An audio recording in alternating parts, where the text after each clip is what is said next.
राधा राधा राधा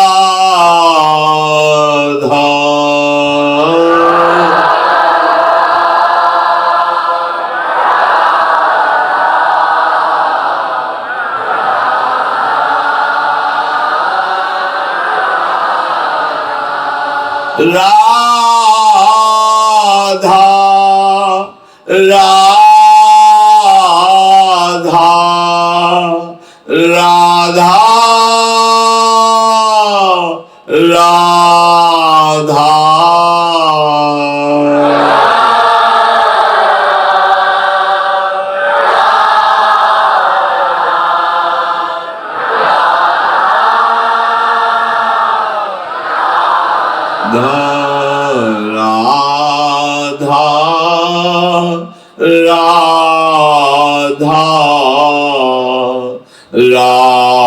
राधा राधा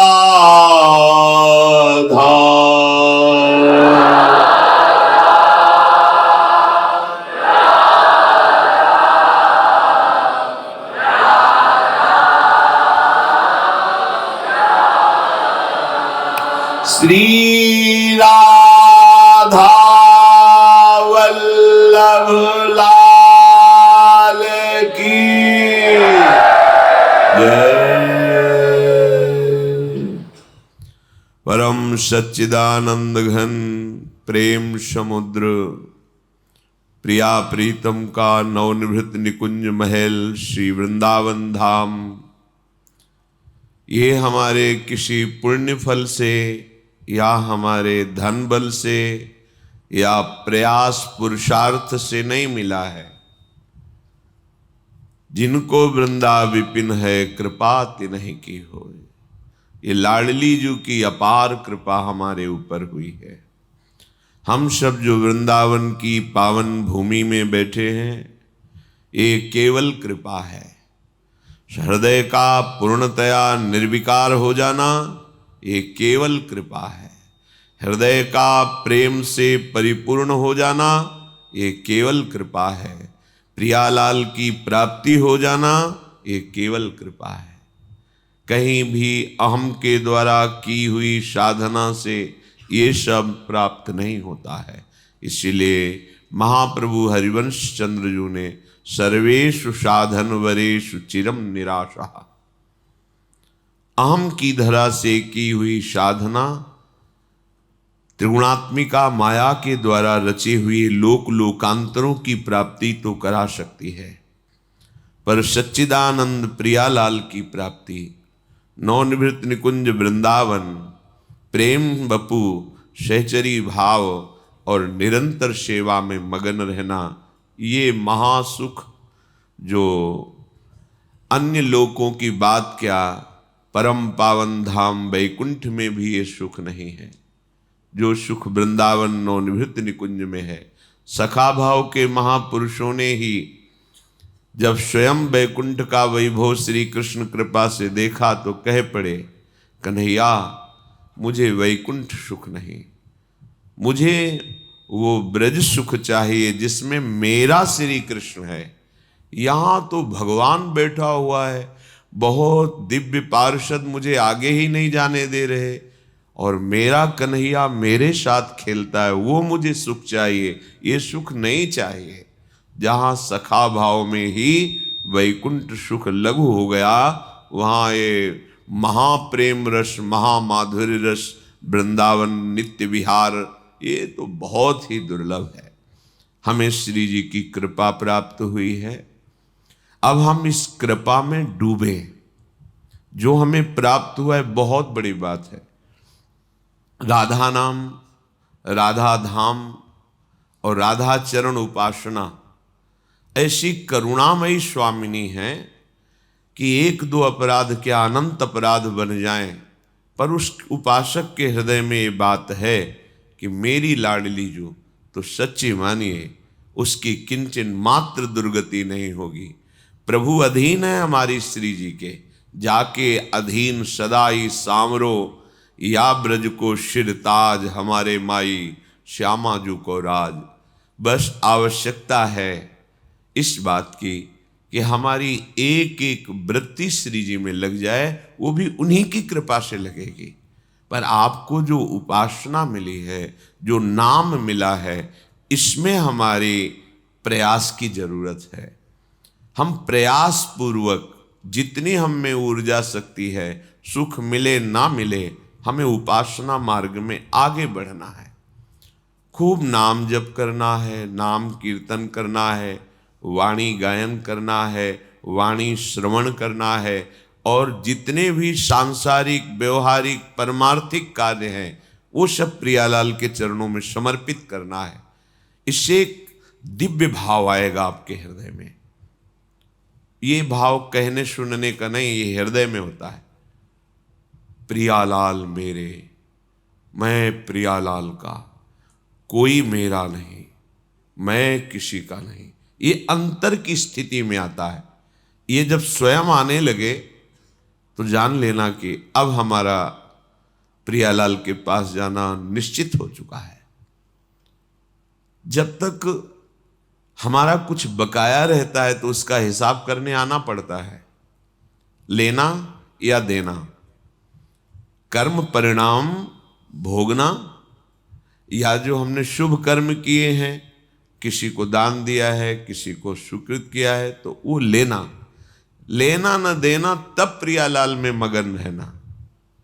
इसलिए हम सारे कर्म प्रियालाल को समर्पित करते हैं, चाहे व्यवहारिक हो चाहे परमार्थिक, तो वो हमारे प्रियालाल के चरणों में समर्पित हुए तो उसका परिणाम हमें प्रियालाल मिलेंगे। अगर हम शुभ और अशुभ कर्मों को अपना मानेंगे, कर्ता भाव रखेंगे, तो हमें भोगने आना पड़ेगा, शुभ कर्म भोगने और अशुभ कर्म भोगने। इसीलिए उपासना में सबसे महामहिम भाव प्रकट होता है उपासक के हृदय में कि मेरा कोई नहीं। कोई नहीं मतलब शरीर भी मेरा नहीं, कर्म भी मेरा नहीं, सामग्री भी मेरी नहीं, पूरे जगत में कोई मेरा नहीं, केवल प्रियालाल। ये आता है जैसे मीरा जी के हृदय में आया, मेरे तो गिरधर गोपाल दूसरो न कोई, न ये शरीर मेरा है, न संबंधी मेरे है, न ऐश्वर्य मेरा है, न भोग मेरा है। बिल्कुल। अब देखो जीवन मुक्त हो गया ना, जब कुछ मेरा ही नहीं तो फिर किसके लिए आएगा? जो मेरा है वो प्रभु है, तो प्रभु में लीन हो गया। ये स्थिति हृदय में धारण करनी है। व्यवहार में रहते हुए भी, गृहस्थ में रहते हुए भी अंतर से भाव रखना है, ये सब प्रभु का है, उन्हीं का है। तुमने प्रकट थोड़ी किया, तुम कुछ बना थोड़ी सकते हो। प्रभु के बनाए में ही तुम कुछ बिगाड़ कर रहे हो, उसी में खेल रहे हो। है तो सब कुछ प्रभु का बनाया हुआ। तुम्हारी बुद्धि भी प्रभु की बनाई हुई, तुम्हारा मन भी प्रभु का बनाया हुआ है, तुम्हारा तन भी प्रभु का बनाया हुआ है। पर जब तुम अहंकार कर लेते हो तो दिशा गलत हो जाती है। इसीलिए तुमसे अधर्माचरण पापाचरण बनते हैं और फिर उनका दंड तुम्हें भोगना पड़ता है। उपासक मैं हूं एकमात्र उनकी ही, वे ही एकमात्र मेरे, रहा न मेरे मन कोई, जो मुझको अपनी कह तेरे। इसी भांति उठ गया सभी पर से, अब मेरा भी अधिकार, जब से हुई समर्पित, जब से की प्रीतम ने अंगीकार।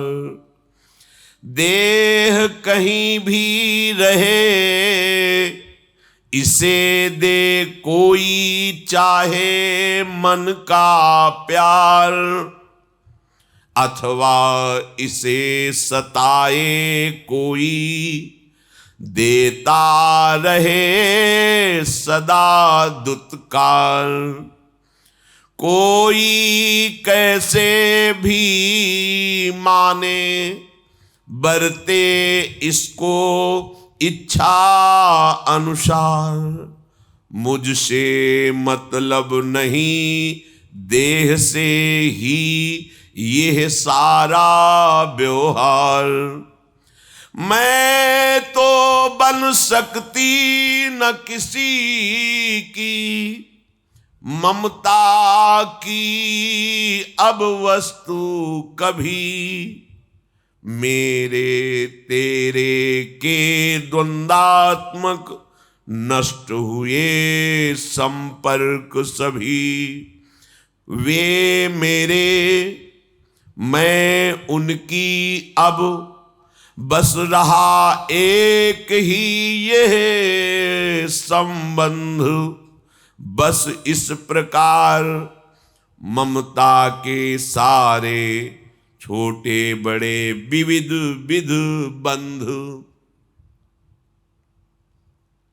मैं प्रियालाल की, प्रियालाल मेरे, कोई मेरा नहीं, क्योंकि कोई है ही नहीं। सत्य वस्तु तभी दिखाई देती है जब प्रकाश हो। अंधेरे में ठूंठ को भी हम भूत मान लेते हैं, रस्सी को भी सर्प मान लेते हैं। अज्ञान अंधकार के कारण हम प्रभु को प्रभु के रूप में ना जानकर ये पत्नी, ये पुत्र, ये मित्र, ये शत्रु, ये अनुकूल, ये प्रतिकूल, प्रपंच की रचना हमने स्वीकार कर ली। इसीलिए प्रपंच में फंसकर हमारी दुर्गति हो रही। मैं हूं एकमात्र उनकी, ये बैठा लो, हृदय की बात है। ये मत सोचो कि भजन करते करते ये बात कभी आएगी। ये बात अभी बैठालना है। जो बहुत वर्षों की साधना से प्राप्त होता है वो सत्संग में 1 मिनट में प्राप्त हो जाता है। बस तुम्हें स्वीकार करना है। बहुत ध्यान से सुनिए, स्वीकृति से ही दुर्गति है और स्वीकृति से ही सदगति है। स्वीकृति करो, मैं प्रियालाल की, प्रियालाल के सिवा मेरा कोई नहीं। जब ये स्वीकृति हो जाएगी तो इस लोक और परलोक में दिव्य शक्तियां तुम्हारी रक्षा करेंगी। ये अंतर में बैठे हैं हमारे प्रभु, वो तुम्हारी ये बात स्वीकार कर रहे हैं। वो तो खुद कह रहे हैं ममैवांशो, तू मेरा अंश है। पर हम नहीं कह रहे कि प्रभु आप मेरे हो। हम तो कह रहे धन मेरा, शरीर मेरा, पद मेरा, प्रतिष्ठा मेरी, ये परिवार मेरा, मैं, बस यही तो हमारा बंधन है। मैं हूं एकमात्र उनकी ही, वे ही एकमात्र मेरे। इतना ये अमृतमय शब्द है, इतना बलशाली शब्द है। कल किसी ने एक प्रश्न किया था यहां से अलग, कि कोई तांत्रिक मेरे पीछे पड़ा है और मेरे वंश का विनाश करने का संकल्प किया है, वो मेरा नाश कर रहा है, क्या आप मुझे बचा सकते हैं? आपको सच्ची कहते हैं, किसी भी तंत्र में और किसी भी मंत्र में इतनी ताकत ही कि नहीं जो राधा नाम का जप करता है उसके ऊपर प्रयोग हो जाए। ये हम नहीं, अपने आचार्य बड़े बड़े महापुरुषों की बात कह रहे हैं। शाप ताप रोग शोक दारुण दुखारी, लाल इष्ट दुष्ट दलन कुंज भवनचारी। गोरे चरणार बिंद को आपने अपना आराध्य देव मान लिया है और राधा राधा राधा हम आपको अपने विश्वास और अपने हृदय और अपने आचार्यों की वाणी के अनुसार कहते हैं, किसी भी तंत्र का प्रयोग नहीं होगा। तंत्र का प्रयोग जानते हो कब होता है?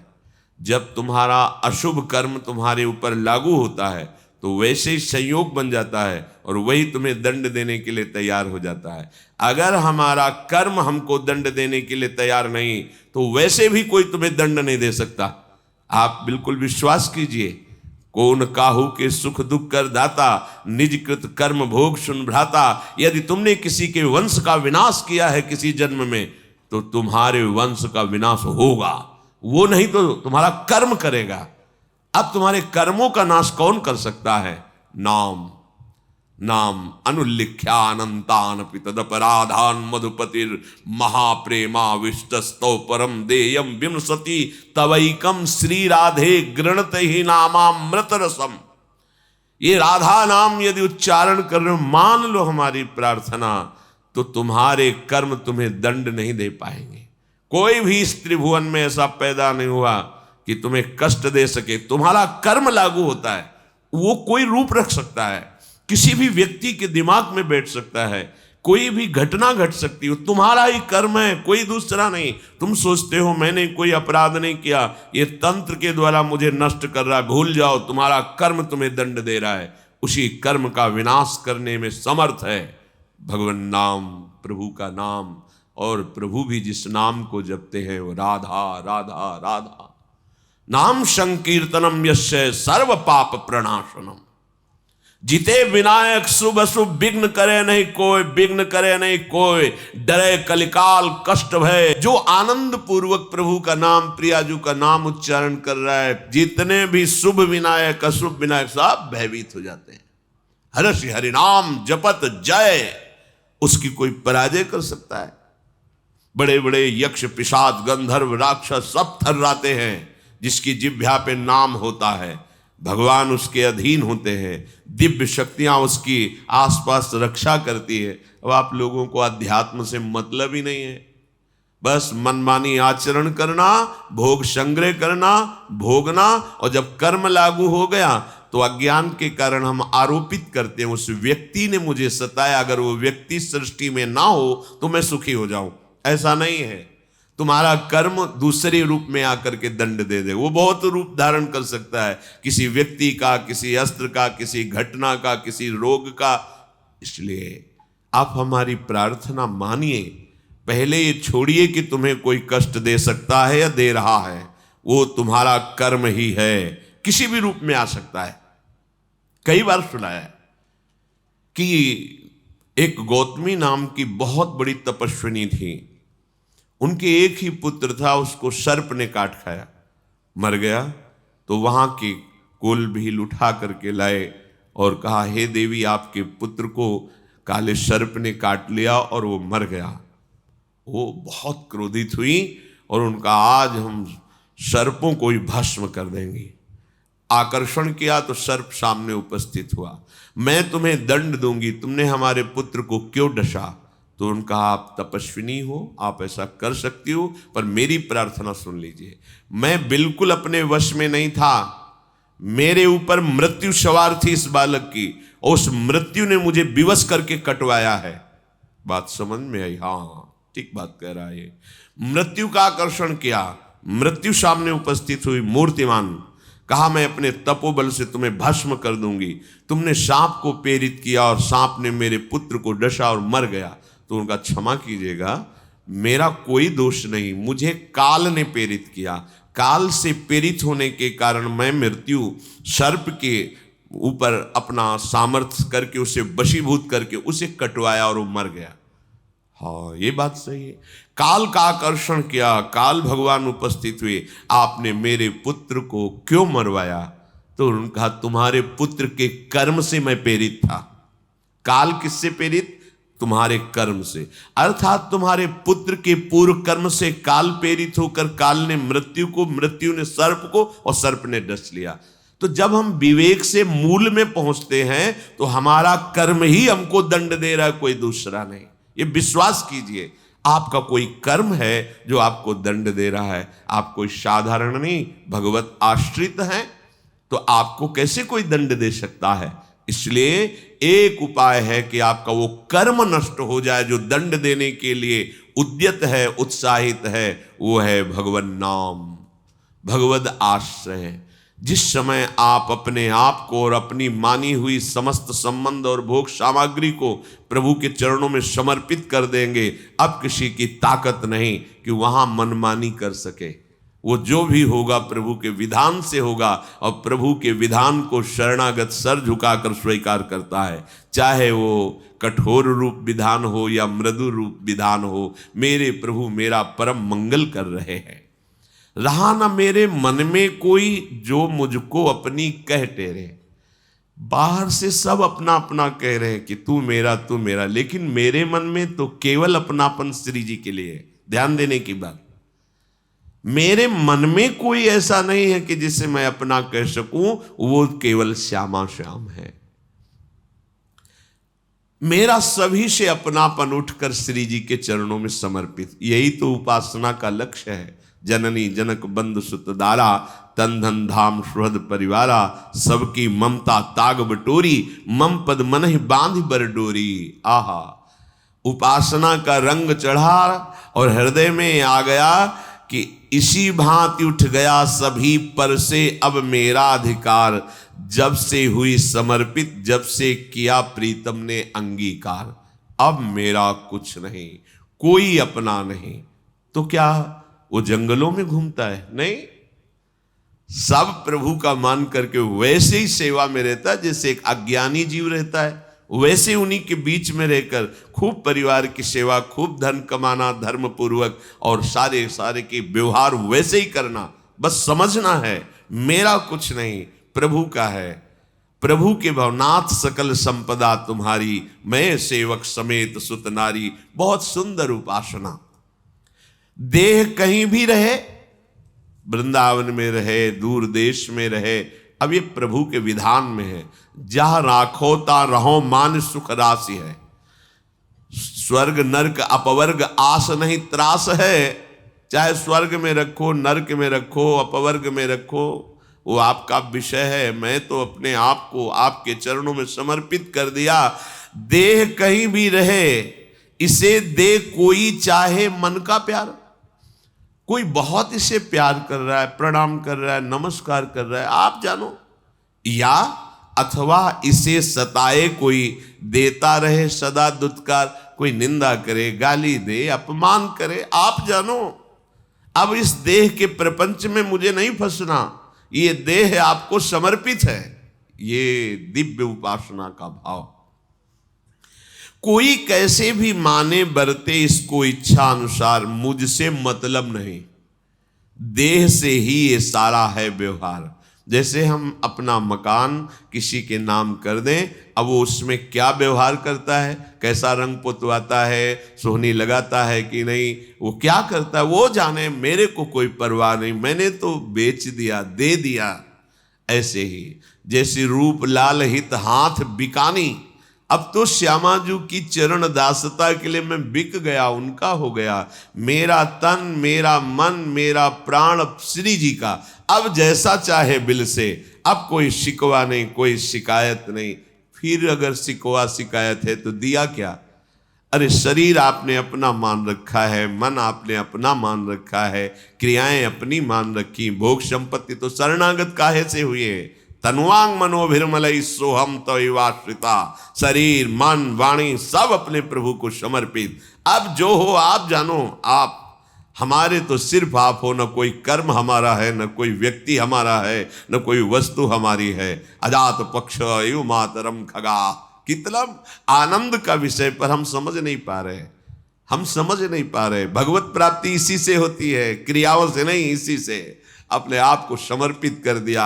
अब जो भी हो रहा है मेरे नाथ करवा रहे, तो पापाचरण भी होगा नहीं। जहां सूर्य होता है वहां अंधकार नहीं होता, जहां राम तहां काम नहीं, जहां काम नहीं राम। ऐसे उपासक के हृदय में कामना ही नहीं रहती, और कामना ही पाप का मूल है। फिर पाप कैसे हो सकता है? प्रभु के चरणारविंद में समर्पित होते ही अंतःकरण दिव्य हो जाता है, प्राकृतिक नहीं रहता। वो दिव्य आनंद का भोग करता है, तो पार्थिव भोगों की कामना कौन करे? मैं तो बन सकती न किसी की अब ममता की वस्तु कभी, ना कोई मेरी ममता को चुरा सकता है, और ना मैं किसी की ममता स्वीकार कर सकती हूं। जो उपासक को कोई प्यार करता है, ममता करता है, भाव रखता है, वो पोस्टमैन का काम करता है। उसकी ममता उठाकर युगल चरणारविंद में रख दी, और युगल चरणारविंद की ममता को दृढ़ करने के लिए उनकी बात बता दी। श्री जी और वो जन, और वो जन और श्री जी, आप तो बस सेवक। हमें कोई प्यार करता है, हमें कोई नमस्कार करता है, तो हमें नहीं, ये वस्तु श्री जी की है, ये श्री जी को कर रहा है, उसका हिसाब श्री जी देगी। इसे कोई मारता है, गाली देता है, अपमान करता है, कोई फर्क नहीं, श्री जी की है, श्री जी जाने। मैं तो बन सकती न किसी की ममता की अब वस्तु कभू, कभी मेरे तेरे के द्वंद्वात्मक नष्ट हुए संपर्क सभी, नष्ट हुए संपर्क सभी। आपके संपर्क का सीधा सूत्र केवल प्रियालाल से होना चाहिए। अपने तन मन प्राण के स्वामी प्रियालाल है। हम दूसरे से सहयोग या दूसरे से अपने दुख सुख की बात कभी नहीं, अपने दुख सुख की बात रही नहीं गई। अगर आपको ऐसा लगता है तो उन्हीं से कहो, जिनके तुम हो वही निपटा सकते हैं, दूसरे से नहीं। और कहने की जरूरत तब है जब आपको विश्वास नहीं है। यदि विश्वास है तो उन्हीं की वस्तु वो जान नहीं रहे क्या? जब वो जान रहे और सहाना चाहते तो जोई जोई प्यारो करे, सोई मोई भावे, फिर शिकायत क्यों करें हम? मेरे तेरे का आप संबंध नहीं रह गया इस जगत से। वे मेरे, मैं उनकी, अब बस रहा एक ही यह संबंध। मेरी इज्जत, मेरी धन, मेरी गति, मेरी मति, मेरी श्यामा जू, भला कौन छू सकता है? हमारी श्यामा जू। कटे मोह ममता के सारे छोटे बड़े विविध विध बंध। जितनी ममता शक्ति संसार से थी स्वाभाविक नष्ट हो जाती। कटे मोह ममता के सारे, जितनी मोह ममता हम समेटना चाहते हैं हमसे नहीं समेट सकती। प्रभु के नाम कर दो। ये बड़े बलवान हैं, काम क्रोध लोभ मोह मद मत्सर, पर जिनके बल से ये बलवान हैं वो जब दृष्टि से देख लेंगे तो ये सब मिट जाएंगे, हट जाएंगे, शांत हो जाएंगे, निहाल हो जाओगे। भगवत प्राप्ति का सीधा सरल सहज उपाय, अपने आप को जैसे भी हो, अपिचेषु दुराचारो, जो भी तुमसे गलतियां हो गई अब चिंता न करो, प्रभु के आश्रय में हो जाओ। वो मंगल भवन ऐसा मंगल विधान करेंगे कि आपकी जय हो जाएगी, आप परम सुखी हो जाएंगे। चलते हैं महाभागवत पांडवों के पावन चरित्र का, जो समस्त मल पाप का नाश करके श्री कृष्ण चरणारविंद की प्रीति प्रदान करता है। प्रसंग चल रहा है भगवान के प्रिय सखा अर्जुन, भगवान व्यासदेव जी द्वारा प्राप्त प्रतिस्मृति विद्या के प्रभाव से युक्त होकर कैलाशपति भगवान महादेव जी की आराधना करके पाशुपतास्त्र प्राप्त किया, जो अत्यंत दुर्लभ है। महादेव जी के शरीर का स्पर्श हुआ बाहु युद्ध में, महादेव जी की कृपा प्राप्त हुई। जब महादेव जी की कृपा प्राप्त हुई तो फिर वरुण देवता, कुबेर देवता, भगवान यम और साक्षात देवराज इंद्र, ये सब समीप प्रकट हो गए और कहा, जो श्री कृष्ण का शरणागत है, जिसे श्री कृष्ण अपना प्रिय मानते हैं, उसके लिए अब मेरे को कोई अदेय नहीं। तुम्हें महादेव का पाशुपतास्त्र मिल गया है। तो वरुण देव ने कहा, ये मेरे पास हैं, त्रिभुवन में कोई ऐसा नहीं जो मेरे पास में बंधने के बाद सुरक्षित या जीवित रह सके। उनका मंत्र की पद्धति सिखाई, कैसे प्रयोग करना है, कैसे धारण करना है, कैसे उपसंहार करना है। भगवान यम ने कालदंड प्रदान किया पद्धति सहित, भगवान कुबेर ने अंतर्धान नाम की विद्या और अस्त्र प्रदान किया। भगवान देवराजेंद्र ने कहा, यहाँ नहीं, हम तुम्हें देवलोक में अमरावती में दिव्यास्त्रों का अभ्यास काफी दिन कराएंगे, बहुत से दिव्यास्त्र, इसलिए अभी तो हम जा रहे हैं और मातली रथ लेकर के आएगा और उस पर आप विराजमान होकर हमारी अमरावतीपुरी में आइए। ऐसा कहकर देवराज अंतर्धान हो गए। थोड़ी देर में ही देखा दिव्य तेजोमय रथ और भगवान इंद्र का सारथी मातली उपस्थित हुआ। गंगा में स्नान करके, ऋषियों को प्रणाम करके, हिमालय की वंदना करके, भगवान शंकर को प्रणाम करके, अपने प्राण प्रिय सखा श्री कृष्ण का स्मरण करके रथ पर आरूढ़ हुए। वायु गति से आकाश मार्ग से रथ चला। बहुत सी दिव्यताएं जो वर्णन की गई पीछे अर्जुन ने देखा। अब वो प्रधान द्वार पर पहुंचे तो मानो विशाल पर्वत खड़ा हो, ऐसे श्वेत वर्ण का विशाल ऐरावत हाथी। इंद्र की आज्ञा से उसने मार्ग दिया, स्वर्ग में प्रवेश किया। जो बड़े बड़े तपस्वी यज्ञ करने वाले राजा थे उनको देखा विमानों में आरूढ़ होकर, और पहचान लिया कि अमुक राजा, ये अमुक राजा। गंधर्व, अप्सराएं, किन्नर, ये सब कोई नृत्य कर रहा है, कोई गान कर रहा है।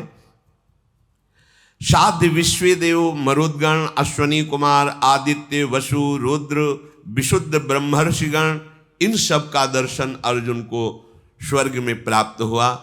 सप्तऋषि, तुम्बूर, नारद, हा हा हु हु, गंधर्व, ये सब गान कर रहे हैं। शत्रुओं का दमन करने वाले कुरुनंदन अर्जुन को बहुत आनंद अनुभव हो रहा है। फिर 100 यज्ञों का अनुष्ठान करने वाले दुर्धर्ष तेजस्वी देवराज इंद्र के दर्शन के लिए उनके अंदर व्याकुलता हुई। महाबाहु पार्थ का रथ जीव ही अमरावतीपुरी में प्रवेश किया तो देखा सामने तेजो में देवराज इंद्र विराजमान है, जिनके मस्तक पर श्वेत छत्र तना हुआ है और सुंदर दिव्य पार्षद चमर कर रहे हैं। विश्वावसु गंधर्व स्तुति कर रहे हैं। ब्रह्मर्षिगण ऋग्वेद, यजुर्वेद, सामवेद संबंधी दिव्य स्तोत्रों द्वारा देवराज का स्तवन कर रहे हैं। कुंती कुमार कूद पड़े रथ से और जाकर देवराज इंद्र के चरणों में मस्तक रखा।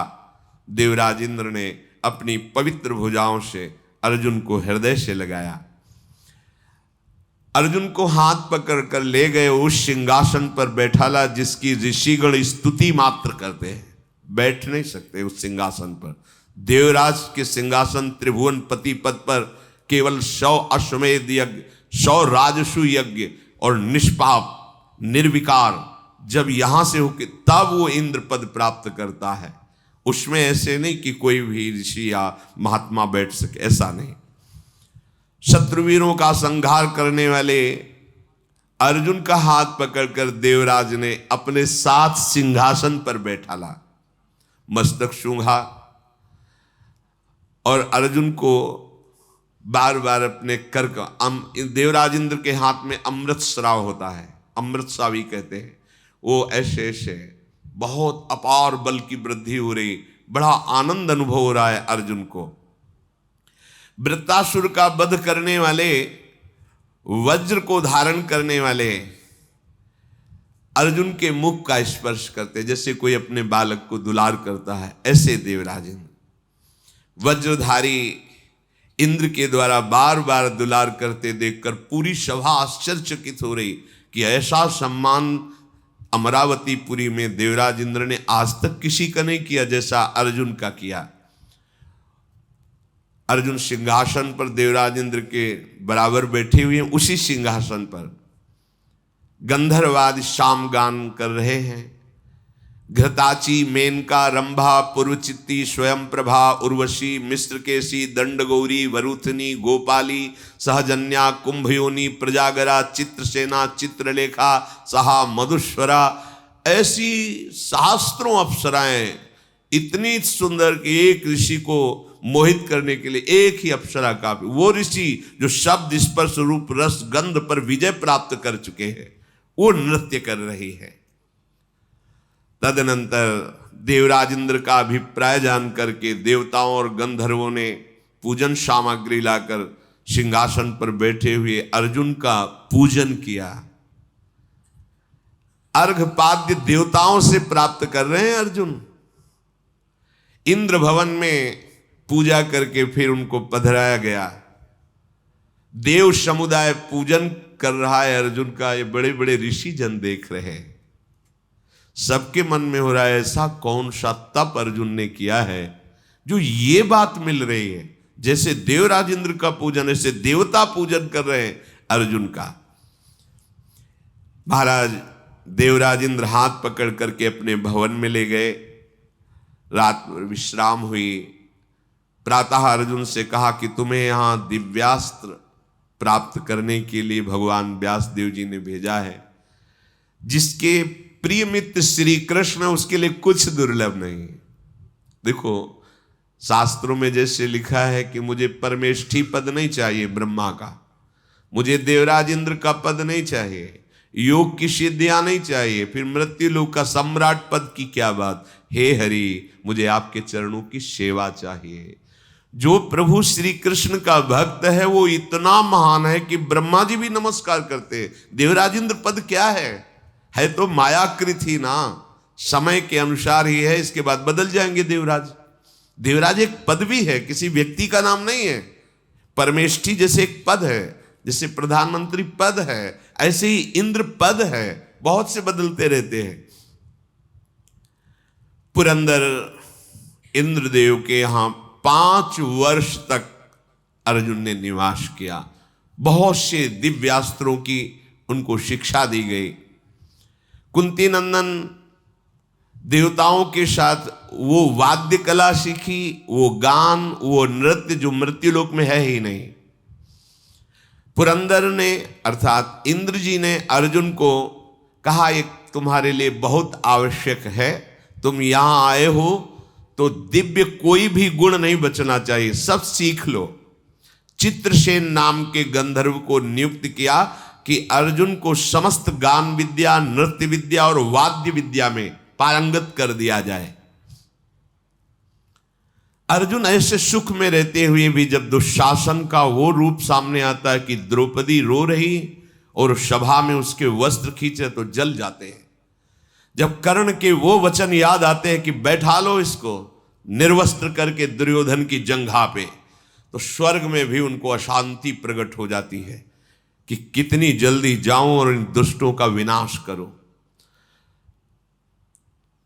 नित्य शिक्षा ग्रहण करके फिर संध्या काल में सिंहासन पर बैठ करके नृत्य गान वाद्य आदि जो गंधर्वगण करते हैं वो देखते थे अर्जुन।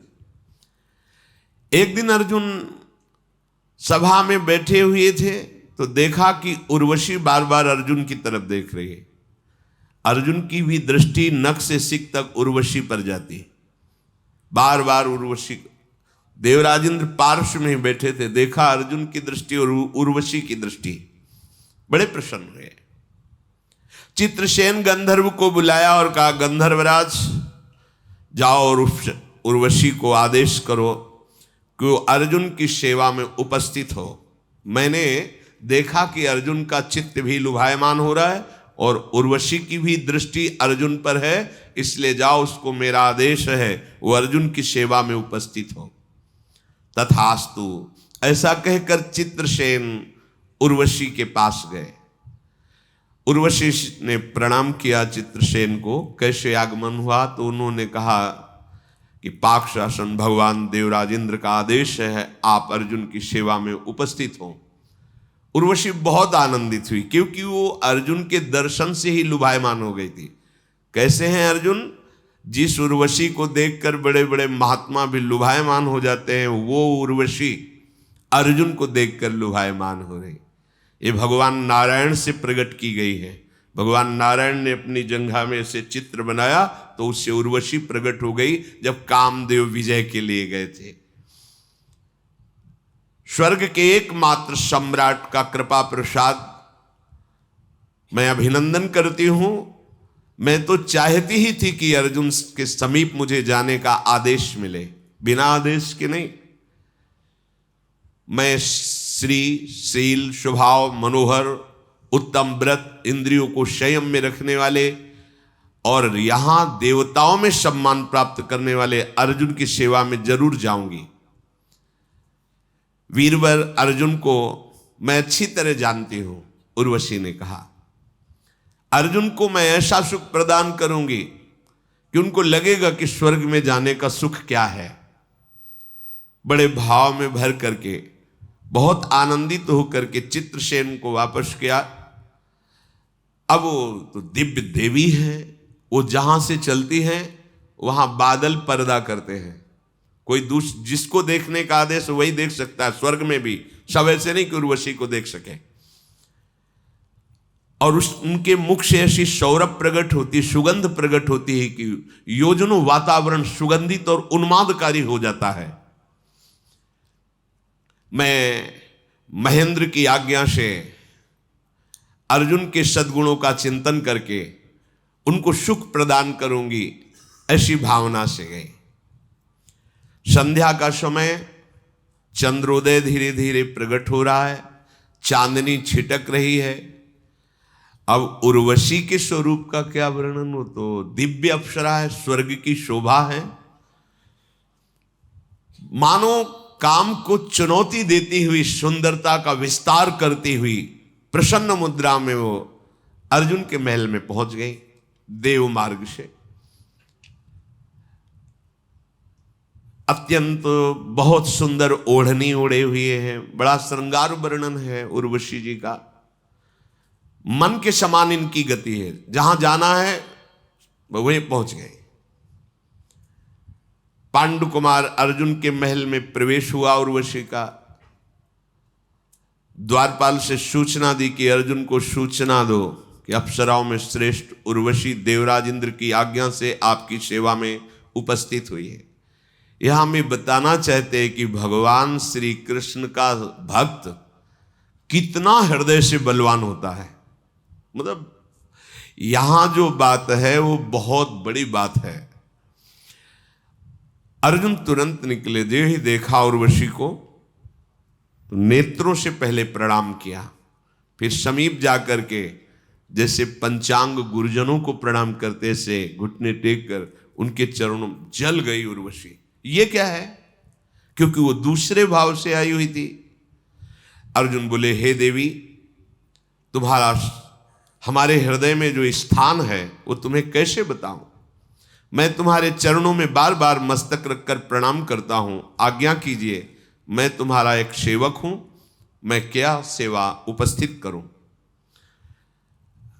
अर्जुन के बात सुनकर उसका हृदय बहुत संतप्त हुआ और अपने हृदय को संभालते हुए कहा, मैं स्वयं अपनी इच्छा से नहीं आई हूं, गंधर्वराज चित्रसेन ने देवराज इंद्र की आज्ञा से मुझे भेजा है और वो तुम्हारी सेवा की आज्ञा की है, इसलिए मैं आई हूं। अर्जुन, तुमने जैसे शब्द निकाले वापस करो, ऐसे शब्द मत बोल देना, क्योंकि उस भाव में चरणों में प्रणाम करना, हाथ जोड़ के खड़े होना, ये सब नहीं होता। मैं एक उद्देश्य लेके आया हूं तुम्हें सुख प्रदान करने के लिए। विशाल नेत्रों वाले इंद्र कुमार, मैं एक अप्सरा हूं, मेरा उसी भाव से तुम स्वागत करो। ये देवी कहना, प्रणाम करना, ये सब नहीं। मैंने देखा तो सभा में तुम हमारी तरफ देख रहे थे, बहुत सी अप्सराएं थी, मेरी तरफ क्यों देखा?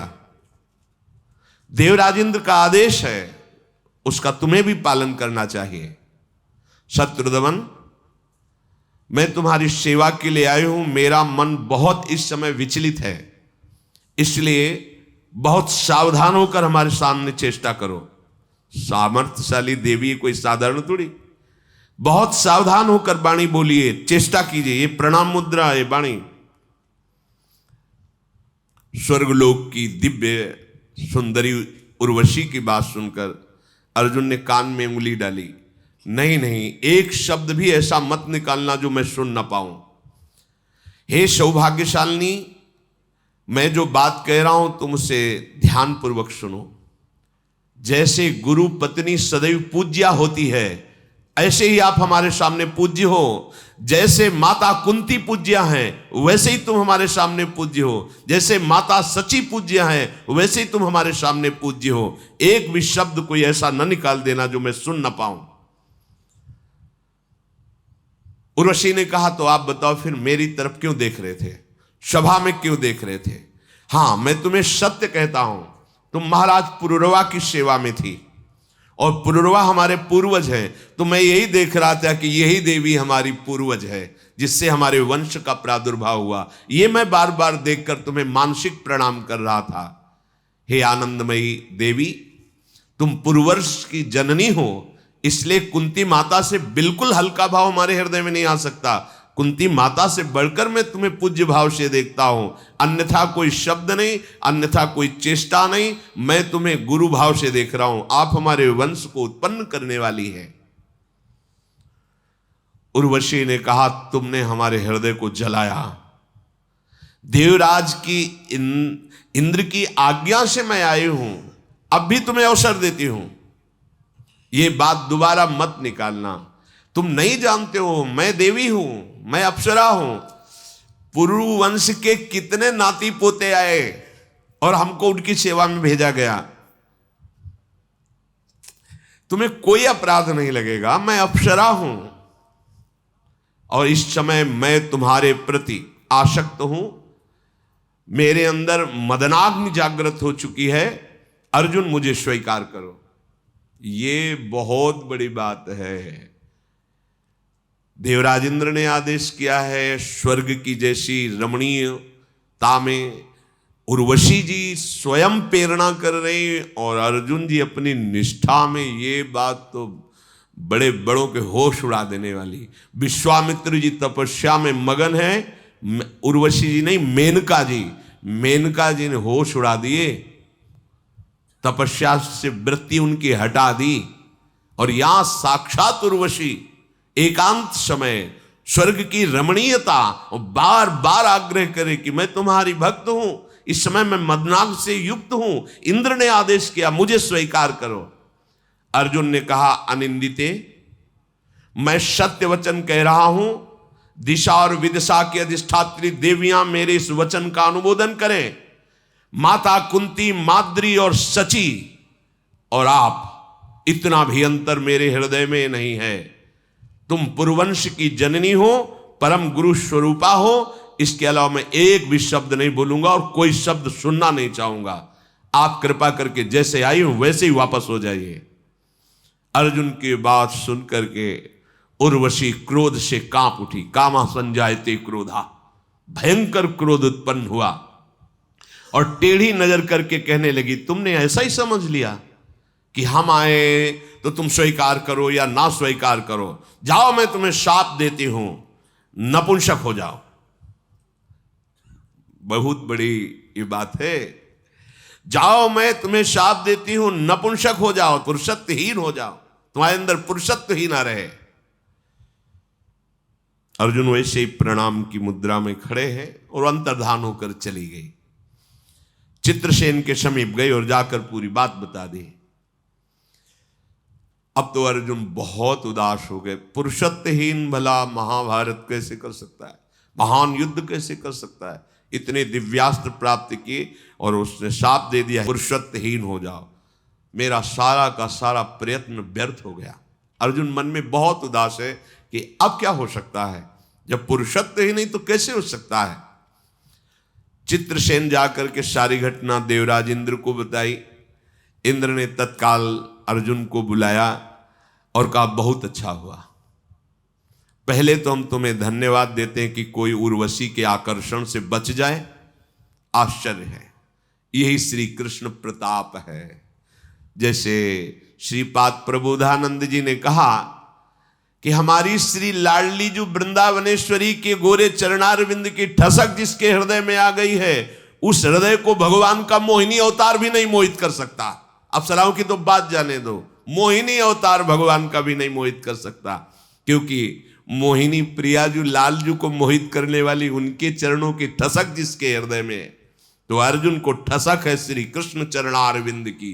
देखो कैसा होता है महान भक्त, स्वर्ग में भी विजय को प्राप्त हो रहा है। सब अप्सराओं में स्वर्ग की श्रेष्ठ है उर्वशी जी। वो शाप दे दिया लेकिन अर्जुन का मन एक बार भी चंचल नहीं हुआ। यही है श्री कृष्ण कृपा, यह है श्री कृष्ण बल। कैसा है भगवान का बल, देख लो। अगर तपस्या का बल होता तो फिसल सकते थे, लेकिन श्री कृष्ण का बल है। इसलिए अहो भाग्य तात, तुम उर्वशी के आकर्षण से बच गए। सत्पुरुषों के तुम शिरोमणि हो, आज मैं ऐसा घोषित करता हूं। अर्जुन से कहा, तुम सत्पुरुषों में शिरोमणि हो। तुमको पाकर के कुंती आज पुत्र कहलाने वाली मां बन गई, वास्तविक मां बन गई। स्वर्ग पर तुमने विजय प्राप्त कर ली। महाबाहो, तुमने अपने धैर्य से ऋषियों को परास्त कर दिया। मानद, उर्वशी ने जो तुम्हें शाप दिया है उसे मैं सीमा में बांध देता हूं। शाप तो लागू होगा, व्यर्थ तो नहीं जाएगा, पर 1 वर्ष तक जो तुम्हारा अज्ञातवास का समय दिया गया है, 12 वर्ष वनवास, 1 वर्ष अज्ञात, तो 1 वर्ष तक तुम्हारे अंदर उर्वशी का शाप लागू रहेगा। इसके बाद खत्म हो जाएगा, तो तुम्हारे काम आ जाएगा। तुम जैसे महावीर, छुपने के लिए तुम्हें कोई परेशानी नहीं पड़ेगी। ये शाप तुम्हारे लिए वरदान का काम करेगा। ये कई बार कहा है कि यदि तुम भगवान के चरणों का आश्रय लिए हो तो तलवार तुम्हारे गले तक आएगी और आकर वो हार बन जाएगी, गला काट नहीं पाएगी। देखा, शाप क्या हुआ, वरदान का स्वरूप बन गया कि अज्ञातवास में छुपने के लिए बहुत बढ़िया अवसर हो गया।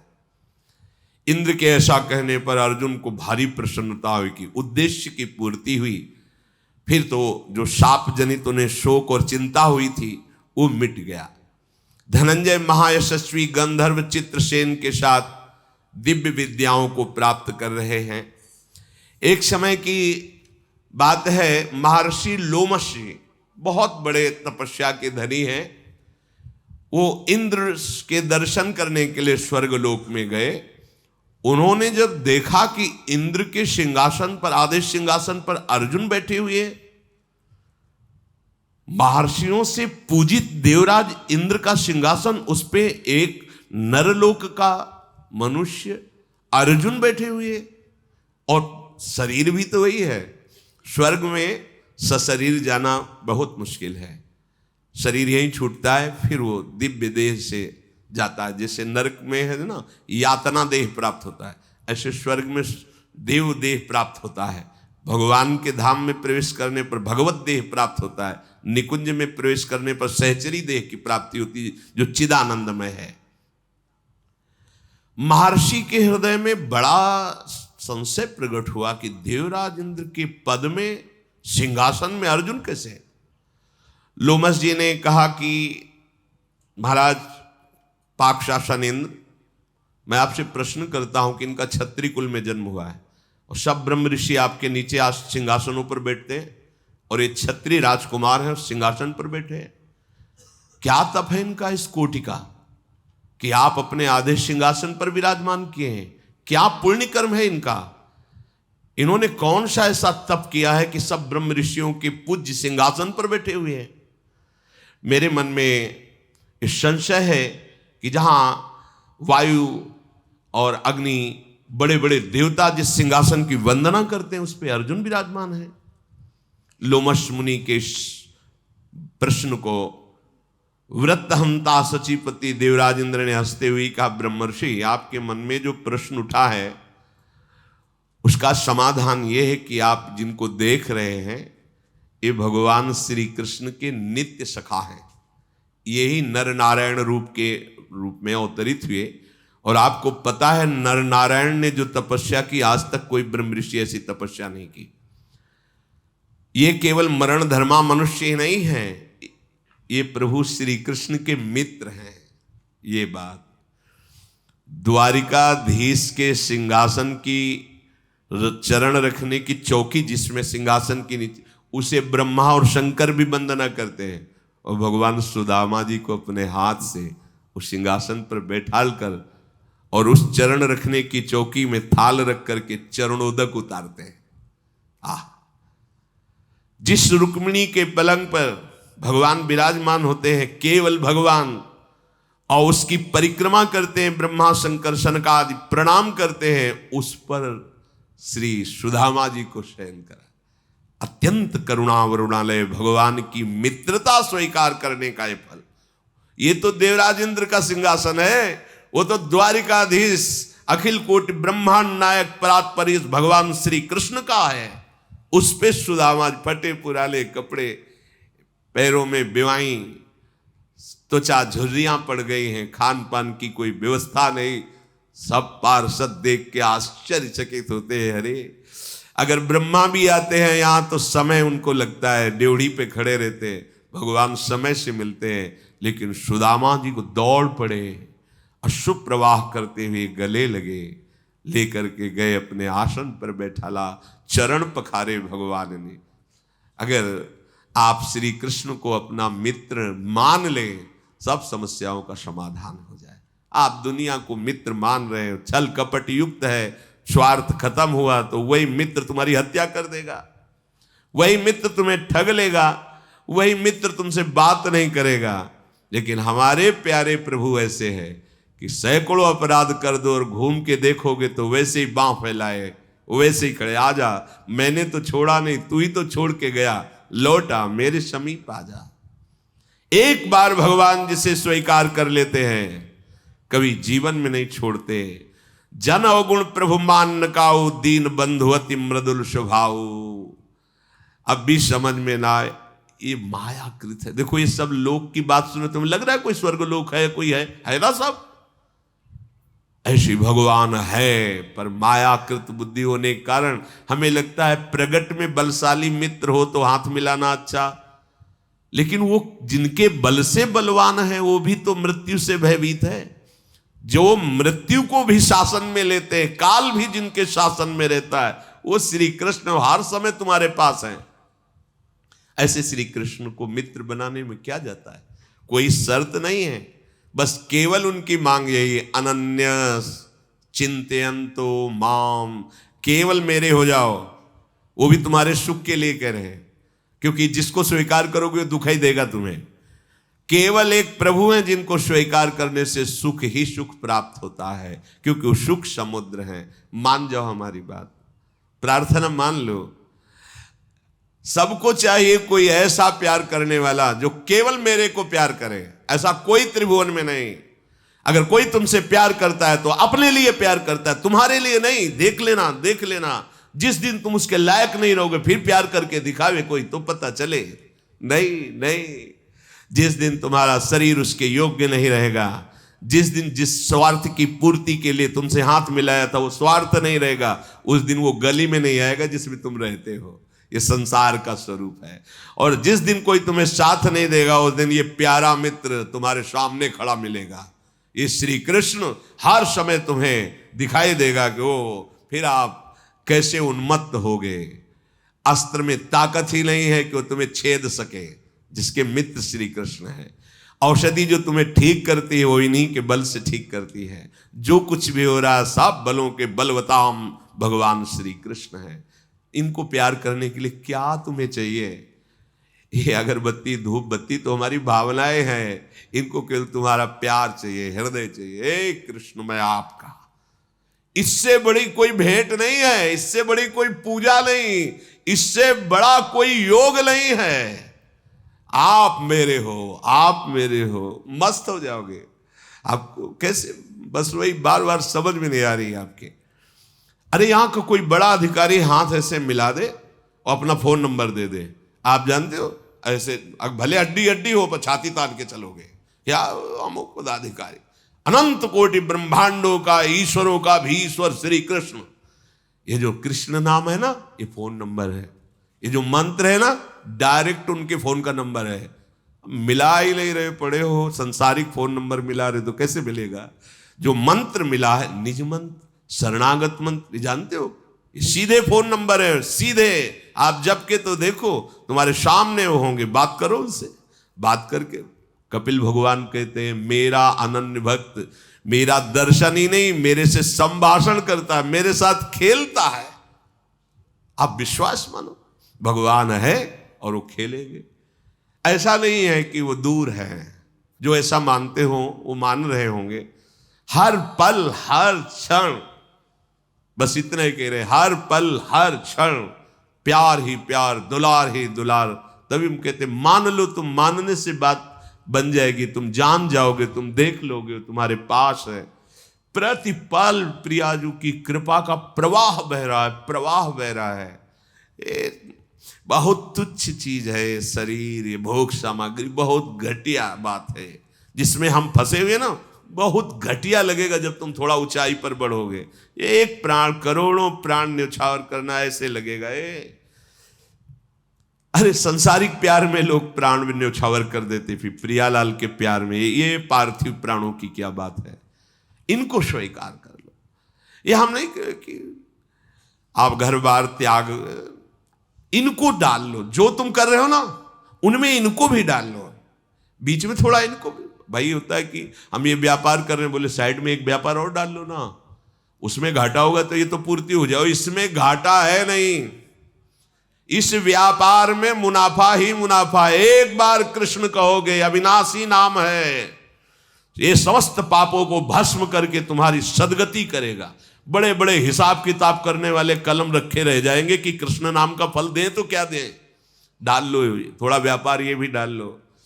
आप जो कर रहे हो करो, जैसे रह रहे हो रहो, बीच में राधा नाम का व्यापार डाल लो। परम धन राधा नाम क्या जाता है।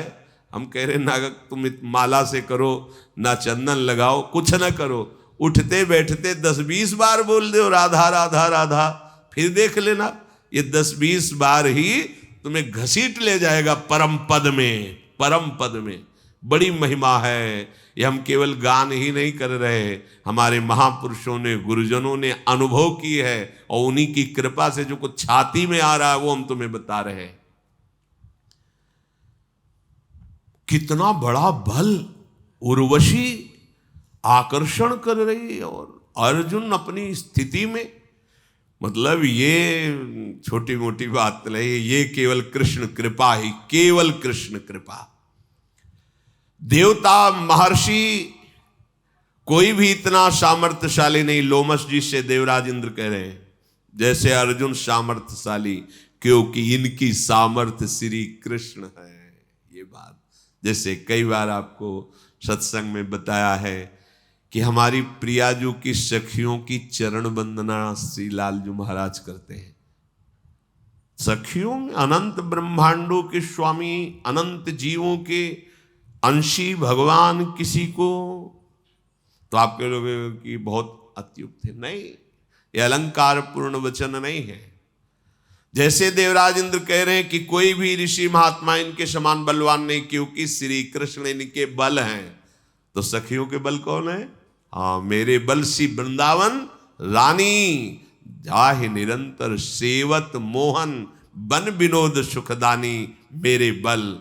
तो श्री जी की सखियों की प्रणति लालजू किसके कारण होते हैं? उनका बल है श्री लाडली जू महाराज। अंदर से ये हृदय की बात है, स्वामी जी के चरणों का आश्रय। ये हर चरित्र से आपको बल मिलेगा, शिक्षा मिलेगी। देवराज इंद्र लोमस ऋषि जी नीचे बैठे हैं, अर्जुन इंद्र के इंद्रासन पर आधे भाग में बैठे हैं। तब के जानते हो इनका बल क्या है? श्री कृष्ण।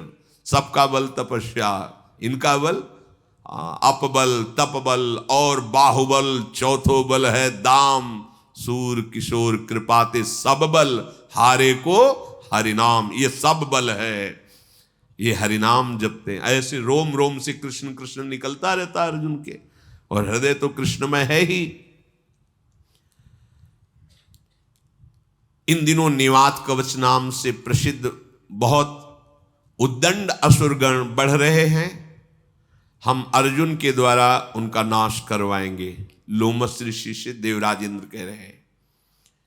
ये महाबली भयंकर स्वरूप धारण करके अर्जुन जब गांडीव पर प्रत्यंचा चढ़ा लेंगे तो कोई इनके सामने टिकेगा नहीं, क्योंकि सब दिव्यास्त्रों से युक्त हो गए हैं। भगवान श्री कृष्ण से अगर प्रार्थना करूं तो केवल दृष्टि डाल दें तो निवात कवच नाम के राक्षस नष्ट हो जाएंगे। पर जब उनके मित्र अर्जुन मिल गए हैं तो उनसे प्रार्थना करने की आवश्यकता नहीं है। इतने छोटे कार्य के लिए मधुसूदन भगवान को सूचना देने की जरूरत नहीं। ये शूरवीर अर्जुन अकेले ही निवात कवचों का संहार करेंगे। मैं आपसे एक प्रार्थना करता हूं, लोमस जी से देवराज इंद्र ने कहा, आप प्राय भ्रमण करते रहते, तो भ्रमण करते हुए काम्यक वन में इस समय युधिष्ठिर विराजमान है। आप वहां चले जाइए और वो अर्जुन की बात सुनना चाहते। कैसे? 5 वर्ष हो गए हैं, तो उनको जाके बता दीजिए कि अर्जुन ने देवताओं के समस्त दिव्यास्त्रों को प्राप्त कर लिया है, और नृत्य वाद्य गीत जो पृथ्वी लोक में नहीं है वो सब पारंगत चित्रसेन गंधर्व के द्वारा इनको कर दिया गया है। शत्रुदमन, आप अभी जो समय वनवास का बकाया है तीर्थयाटन करो, समय आने पर अर्जुन तुम्हारे पास पहुंच जाएंगे, वो बहुत सुखपूर्वक हैं।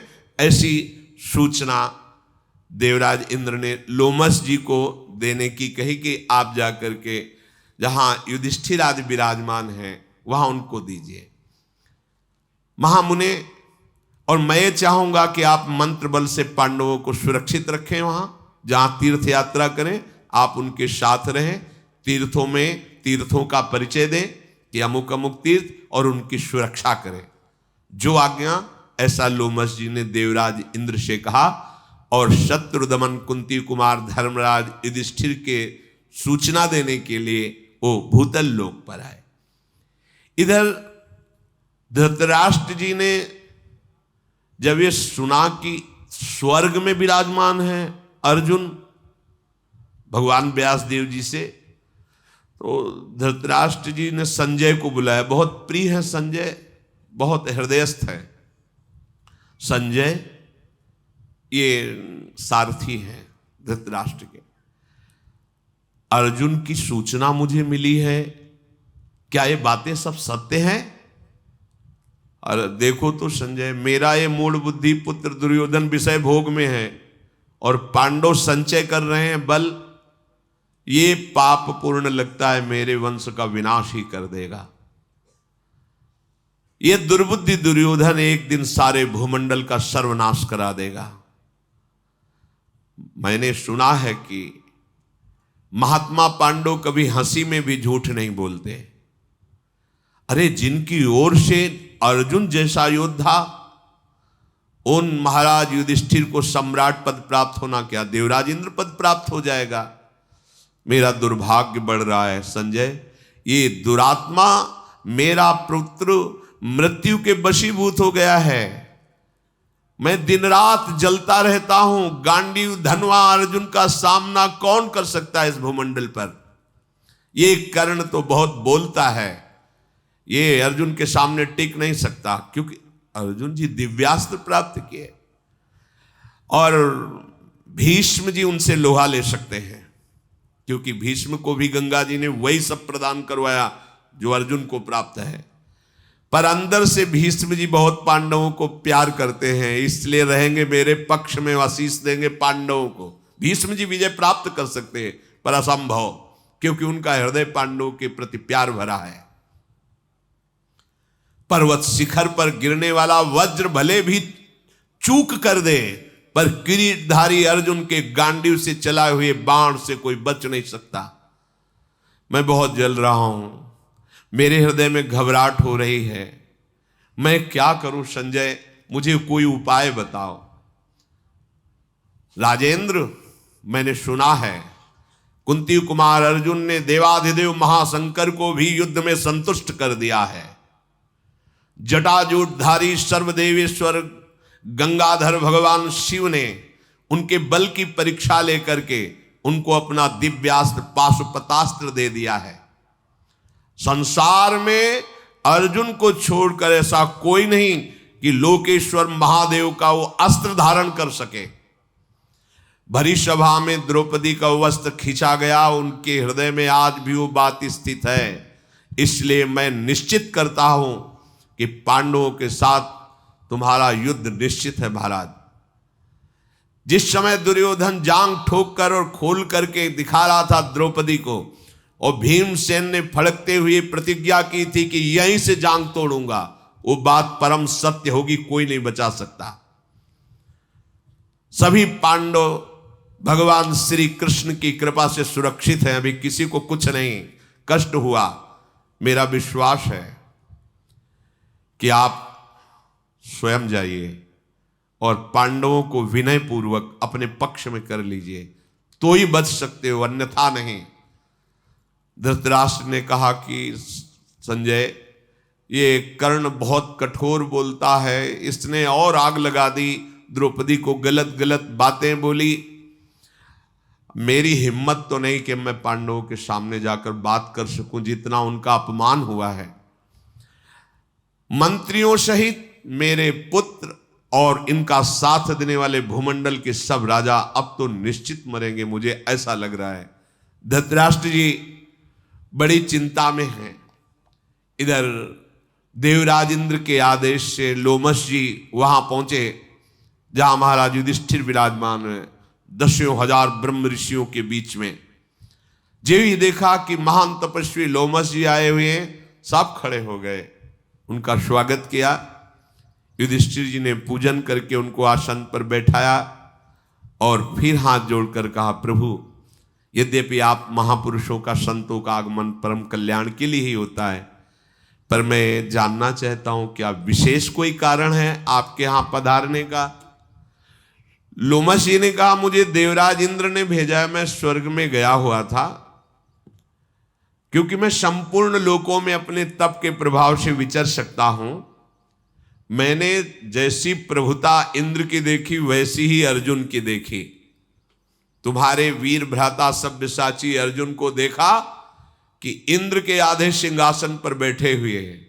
मुझे बड़ा आश्चर्य हुआ, मेरे मन में प्रश्न भी खड़ा हुआ, पर उस प्रश्न का समाधान मुझे देवराज इंद्र से मिल गया। उन्हीं की आज्ञा से मैं आया हूं और मैं तुम्हें बता रहा हूं कि तुम्हारे भाई ने वो वस्तुएं प्राप्त की है जो इस भूतल पर क्या किसी देवता के पास भी नहीं, क्योंकि किसी भी देवता के पास अपना अस्त्र है, लेकिन अर्जुन के पास पाशुपतास्त्र, कालदंड, अंतर्धान, वरुण पाश, अब देवराज इंद्र के द्वारा सब दिव्यास्त्र। इंद्र के आदेश से वो बहुत जल्दी आपके दर्शन करने आएंगे, आपको बिल्कुल चिंता नहीं करनी। अर्जुन बहुत सुखपूर्वक हैं।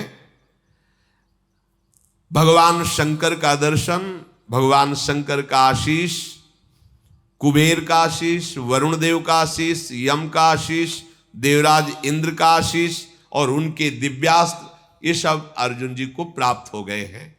और इतना ही नहीं, विश्वावसु के पुत्र चित्रसेन से नृत्य, गीत, सामगान, वाद्य कला में अर्जुन ऐसे प्रवीण हो गए कि भूमंडल पर उनके समान कोई न नाचने वाला, न गाने वाला, न बजाने वाला।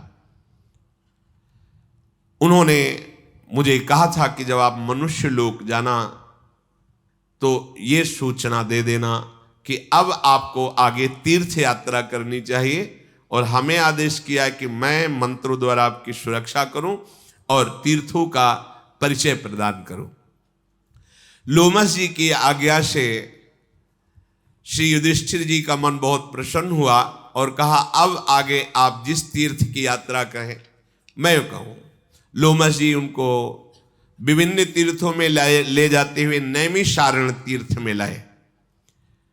वहां गोमती के पुण्य तीर्थों में स्नान कराया, और जो ब्राह्मण जन थे, बटलोई प्राप्त थी ही सूर्य के द्वारा, जो भोजन चाहो तत्काल तैयार हो जाए, जितने का चाहो उतने का, बस केवल द्रौपदी जी ना पावे। द्रौपदी जी ने जहां पाया फिर बटलोई से कुछ नहीं प्रकट होगा। पितरों को, ब्राह्मणों को, वहां के समस्त ऋषियों को खूब तृप्त किया उसी बटलोई से युधिष्ठिर जी ने। फिर कन्या तीर्थ, अश्व तीर्थ, गो तीर्थ, कालकोटि, वृषप्रस्थगिरी के निवास करने वाले बहुत से ऋषियों के दर्शन। फिर वहां से परम पावन भूमि प्रयागराज आए। प्रयागराज में गंगा यमुना के संगम में स्नान किया। बहुत दिन तक वहीं संगम में रह करके तपस्या, उपासना और ब्रह्म ऋषियों का सेवा, पाप रहित महात्माओं का त्रिवेणी तट पर खूब स्वागत किया महाराज युधिष्ठिर ने। तत्पश्चात पांडवों के साथ ब्रह्मा जी की वेदी पर गए, जो तपस्वी जनों से सेवित है। उन वीरों ने उत्तम तपस्या करके कंदमूल, फल और बहुत सी सामग्रियों द्वारा ब्रह्म ऋषियों को तृप्त किया। अनुपम तेजस्वी प्रयाग से चल करके महाराज युधिष्ठिर राजर्षि गय के द्वारा यज्ञ करके शुद्ध किए हुए उत्तम पर्वत पर, जिसे गया तीर्थ कहते हैं, वहां भी गए। वहां गयसिर नामक पर्वत है और वेद की पंक्तियों से घिरी हुई रमणीय नदी है। महर्षियों से सेवित उस नदी में स्नान किया। फिर वहां भी जो शुक्र, दान, पुण्य आदि बटलोई है ही खूब। फिर ब्रह्म सरोवर पर गए, अगस्त मुनि के द्वारा सेवित ये ब्रह्म सरोवर। फिर वहां की महिमा बता करके लोमस जी ने उनको आगे के तीर्थों में पहुंचाया। तदनंतर रोग शोक से रहित हेमकूट पर्वत पर, फिर वहां से बड़ी अद्भुत अद्भुत दिव्यता का दर्शन करके नंदा नदी दिखाई कि इस नदी में स्नान करने से कोई रोग नहीं होता और भारी से भारी शोक संकट निवृत्त हो जाता है। कुंती नंदन, इस तीर्थ में जो गोता लगाता है उसके सारे पाप तत्काल नष्ट हो जाते हैं, तुम अपने भाइयों के साथ यहां स्नान करो। नंदा नदी में गोता लगाने के पश्चात कौशिकी तट पर गए, जहां महर्षि विश्वामित्र जी ने बड़ी उग्र तपस्या की थी। युधिष्ठिर ने अपने ब्राह्मणों के साथ दलबल के साथ उस नदी में स्नान किया और उसी तट पर रुके। लोमस जी ने कहा, ये देवताओं के द्वारा सेवित पुण्य सलिला कौशिकी नदी है। यहां परम पावन विश्वामित्र जी का रमणीय आश्रम है। यहां कश्यप गोत्री महात्मा विभांडक का पुण्य नामक आश्रम है और इन्हीं के तपस्वी एवं जितेंद्रीय पुत्र महात्मा ऋष्यशृंग यहां विराजमान रहते थे। उनका ये तपस्या का ऐसा प्रभाव था कि इंद्र नाराज हो गए थे तो वर्षा नहीं कर रहे थे, पर उनके तपस्या के प्रभाव से वर्षा हुई और सब देश सुखी हुए। महाराज युधिष्ठिर ने पूछा, कश्यप नंदन विभांडक ऋषि के पुत्र ऋष्यशृंग, हमने सुना है मृगी के पेट से प्रकट हुए थे, तो क्या विभांडक ऋषि ने धर्म विरुद्ध पशु का संयोग किया? तभी तो पुत्र होगा। पशु से संयोग करना तो शास्त्र निषिद्ध है और बहुत बड़ा अपराध है। पशु से समागम मनुष्य शरीर, ये तो बहुत बड़ा पाप है। ऐसा विरुद्ध योनि संसर्ग एक महान तपस्वी कैसे कर सकता है? और एक मृगी इतने बड़े ऋषि के गर्भ को कैसे धारण कर सकती है? अगर ये अशुद्ध कार्य था तो देवराज इंद्र ऐसे कैसे प्रसन्न होकर वर्षा कर सकते हैं? मेरी समझ में नहीं आ रहा। नियम व्रत का पालन करने वाली राजकुमारी शांता ने फिर मृग से प्रकट हुए इन ऋषि को पति रूप में कैसे वर्ण किया? ये वही ऋषि हैं जिनको चक्रवर्ती सम्राट दशरथ जी के यहां वशिष्ठ जी ने बुलाया था और भगवान श्री राम लक्ष्मण भरत शत्रुघ्न का प्रादुर्भाव पुत्रेष्टि यज्ञ से हुआ। इन्हीं को श्रृंगी ऋषि कहते हैं, पर यहां ऋष्य श्रृंग नाम से उनको संबोधन किया गया। लोमस जी ने कहा, ब्रह्मर्षि विभांडक बड़े महान तपस्वी और अमोघ वीर थे, अर्थात अभी तक कभी वीर उनका पतन ही नहीं हुआ था। उनके प्रतापी पुत्र ऋष्यशृंग का जन्म कैसे हुआ है मैं बताता हूं। विभांडक मुनि परम पूजनी, महान तेजस्वी, कश्यप गोत्री, कोई भी देवता उनके सामने टिक नहीं सकता, ऐसी प्रचंड तपस्या। वो एक कुंड में खड़े होकर के जल में मंत्र का अनुष्ठान कर रहे थे। दीर्घ काल तक महान कष्ट सहते हुए मंत्राकार वृत्ति। तस्य रेतः प्रचस्कंद दृष्ट्वा अप्सर उर्वशीम। देखो, अभी चरित्र सुना, एक तपस्या का और एक श्री कृष्ण मित्र का। श्री कृष्ण अब तपस्या। तस्य रेतः प्रचस्कंद दृष्ट्वा अप्सरस मुर्वशीम अपसूप स्पृशतो राजन मृगी तच्चा पिबत तदा। वो जहां जलकुंड में खड़े होकर के मंत्र जाप कर रहे थे, वहीं उर्वशी अप्सरा आ गई और स्नान कर रही थी। शास्त्र निषेध करता है, एक बार दृष्टि चली जाए, जैसे आप परिक्रमा लगा रहे हैं, यमुना में कोई माई बहन स्नान कर रही तो दृष्टि संभाली, अगर एक बार चली जाए तो दोबारा नहीं जानी चाहिए। अगर दोबारा उस रूप में देखते हैं तो फिर आपका अंतःकरण मलिन हो जाएगा। अब इतने बड़े महान तपस्वी विभांडक जी कितने एकांत में मंत्र के चिंतन में लगे हैं। अब स्नान से जल का शब्द होता है, तो अचानक दृष्टि गई तो उर्वशी जी स्नान कर रही थी। उर्वशी जी के रूप को देखकर जो अमोघ वीर थे, आज संभल नहीं पाए। उर्वशी ने कुछ कहा नहीं, यहां तो अर्जुन के समीप गई थी। श्री कृष्ण बल और तपस्या बल में अंतर है। उनका वो अमोघ वीर इतना मन व्यथित हुआ, कुछ छुआ नहीं, कुछ नहीं कि उर्वशी को जाके स्पर्श, कुछ नहीं, केवल दृश्य देखा, मन विचलित हो गया। तो एक मनोवाह नाड़ी, अगर मन विचलित हो गया तो मनोवाह नाड़ी स्थित ब्रह्मचर्य को भी स्खलित कर देती है। वीर स्खलित हो गया और वीर उसी कुंड के जल में, और वो लहरों से किनारे आ गया। इतने में एक मृगी प्यास से व्याकुल थी तो जो जल पिया, तो एक देव कन्या थी। लोक सृष्टा भगवान ब्रह्मा जी ने उसको अपराध विमोचन के लिए कहा था। किसी अपराध से किसी मुनि का अपराध कर दिया था, तो ये मृगी का उन्होंने श्राप दे दिया था। तो उन्होंने कहा था जब तुमसे एक ब्रह्म ऋषि का वीर्य तुम्हारे उदर में जाएगा और एक ब्रह्म ऋषि ही प्रकट होगा तो तुम मृग योनि से मुक्त हो जाओगी। तो वास्तविक ये देव कन्या थी।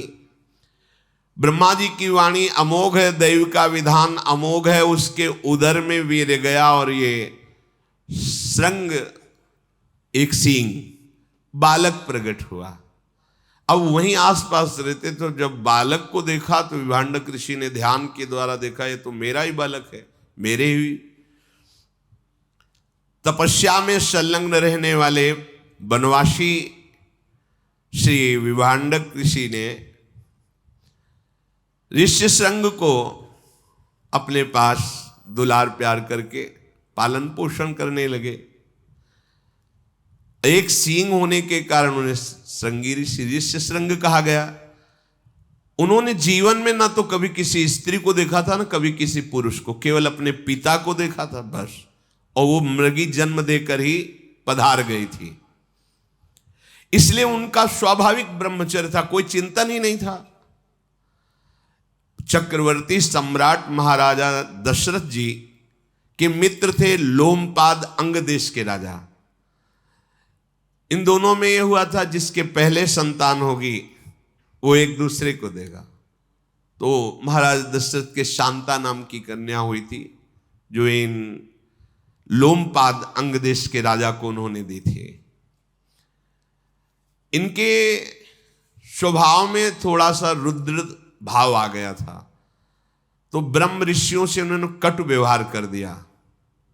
वो नाराज होकर इनके यहां से चले गए। ये अपराध के कारण पूरे देश में वर्षा होनी बंद हो गई।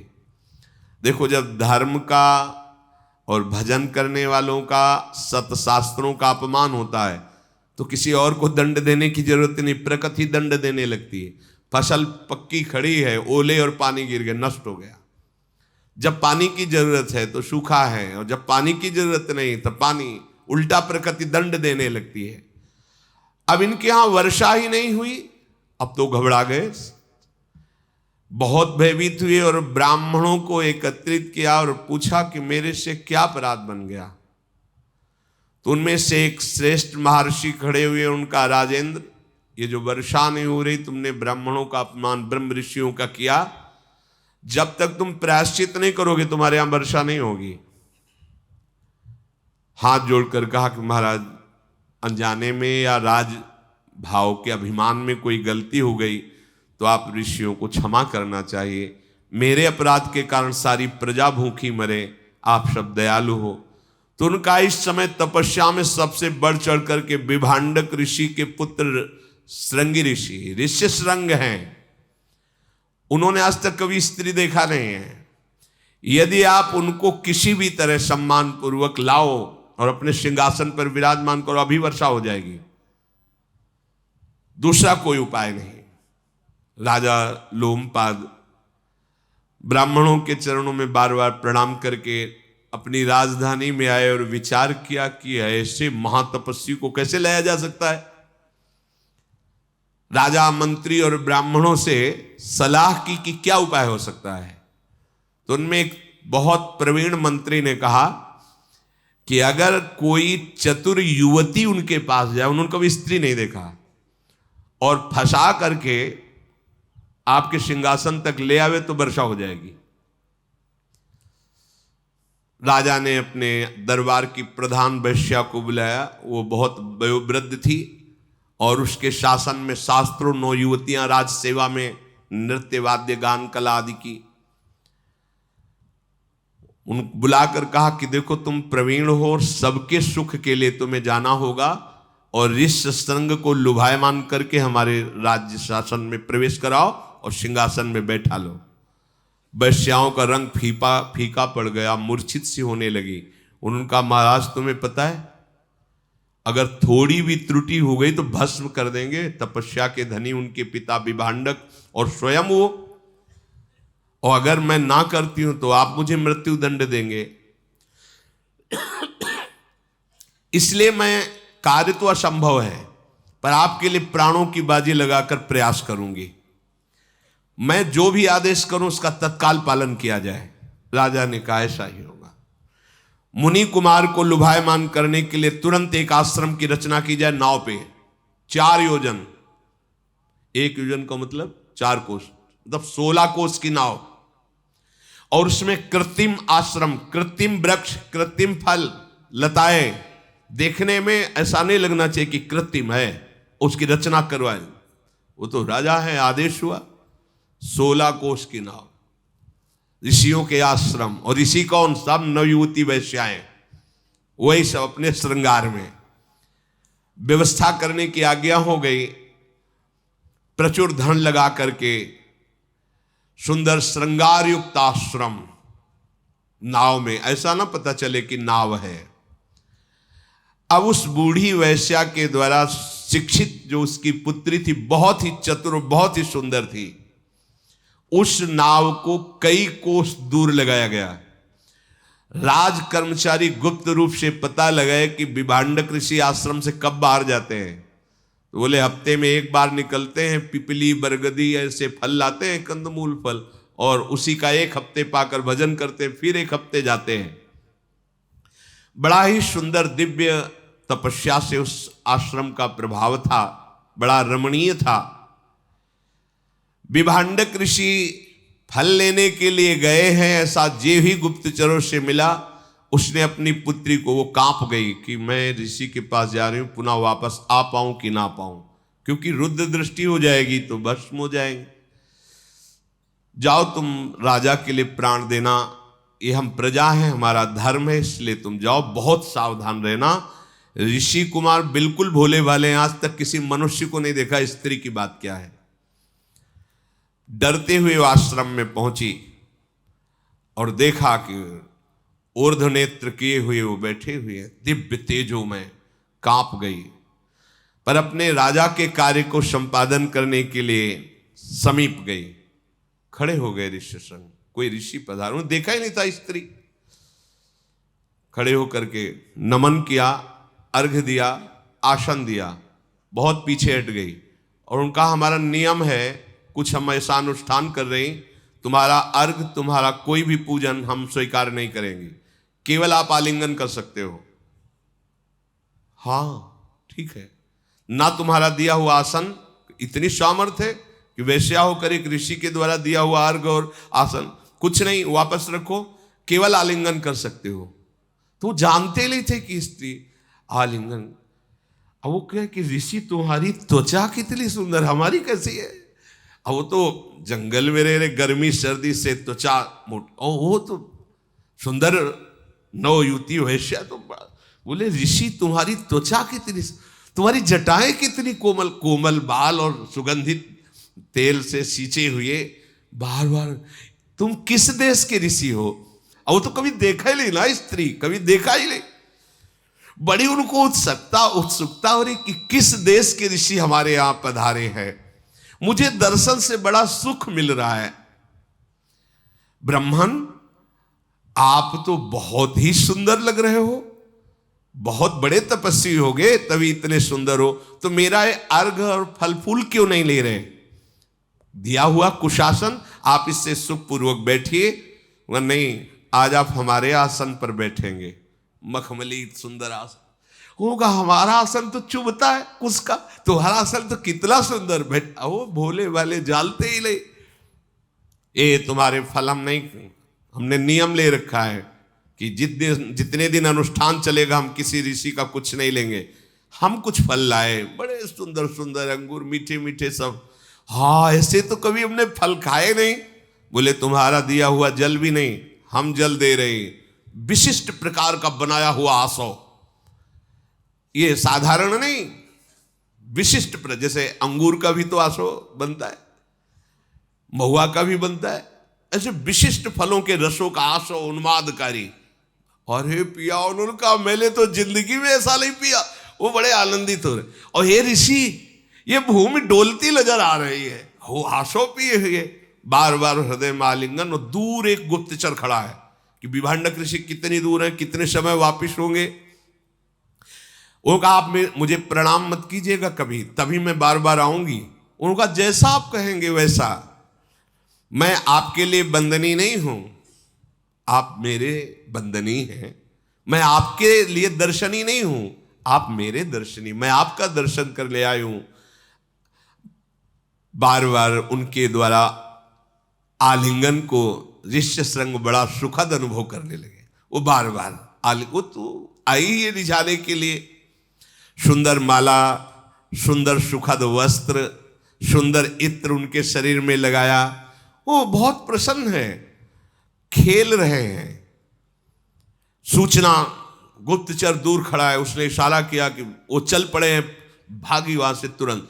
अब हमारे अनुष्ठान का समय हो रहा है, किसी दिन हम अवसर लगा के फिर आएंगी। और ये बात अपने पिताजी से कहिएगा नहीं कि कोई ऋषि आए थे। ओ चलिए, अब ये तो पृथ्वी घूम रही, अब ये बैठे बस वही ऋषि चिंतन में। उस ऋषि के कपोल कैसे, उसकी जटाएं कैसी, पूरा चिंतन।